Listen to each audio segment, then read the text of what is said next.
외신 브리핑 시간입니다. 미국 상원이 부채 한도 일시적 증액안 표결에 들어갈 것으로 알려졌습니다.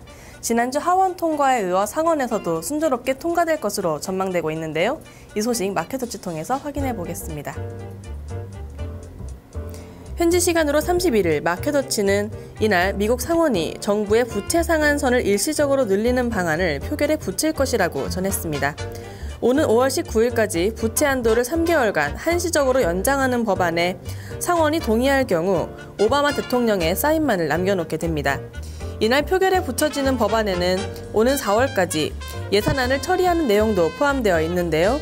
지난주 하원에서는 찬성 288표, 반대 144표로 통과시킨 바 있습니다. 미치 매코넬 공화당 상원 의원은 법안이 통과되면 남은 몇 달간의 시간을 지출 삭감 논의를 위해 사용해야 할 것이라고 전했습니다. 한편 지난 재정절벽 합의 당시 2달간 유예됐던 자동 지출 삭감은 오는 3월 1일부터 시행될 예정인데요. 공화당과 민주당이 모두 지출 삭감을 원치 않는 만큼 조속한 예산안 처리가 필요한 시점입니다. 미국의 제조업 활동이 개선되고 있는 것으로 나타났습니다. 연초부터 경기 회복에 대한 강한 기대감을 갖게 하는데요. 이 소식 블룸버그 보도입니다. 지난밤 블룸버그 통신은 이번 달 시카고 지역의 제조업 지수가 55.6을 기록했다고 전했습니다. 이는 지난해 4월 이후 가장 높은 것으로 사전 전망치인 50.5 역시 큰 폭으로 상회했습니다. 지난 4분기 소비 지출이 빠른 증가세를 보이며 기업들의 생산 활동을 부추긴 것으로 드러났습니다. 앞서 발표된 필라델피아와 뉴욕 지역의 제조업 지표가 경기 위축을 가리킨 것과 대조를 보이며 다소 어두웠던 제조업 경기에 희망의 빛을 보였습니다. 부문별로도 개선세는 뚜렷하게 나타났습니다.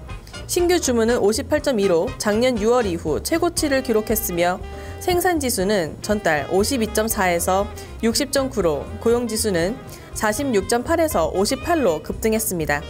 밀란 뮬레인 TD증권 수석 이코노미스트는 향후 경기 기대지수가 양호하게 나타난 것이 매우 고무적이라며 제조업에도 성장 모멘텀이 나타나고 있는 신호라고 진단했습니다. 반면 이날 고용지표는 다소 어둡게 나타났습니다. 신규 실업수당 청구 건수가 3주 만에 급등세를 보인 것인데요. 이 소식 로이터 보도입니다. 간밤 로이터 통신은 미국 노동부가 발표한 지난주 신규 실업수당 청구 건수가 36만 8천 건을 기록했다고 전했습니다. 이는 전주보다 3만 8천 건 급증한 것으로 시장이 예상치였던 35만 건 역시 크게 상회했습니다. 특히 3주 만에 나타난 증가세는 앞서 2주간 4만 5천 건이 감소했던 것을 대부분 상쇄시켰습니다.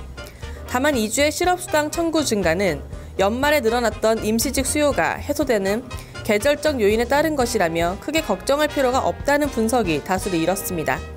변동성이 적은 4주간의 평균 청구 건수는 전주보다 250건 증가한 35만 2천 건을 기록했습니다. 지금까지 외신 브리핑이었습니다.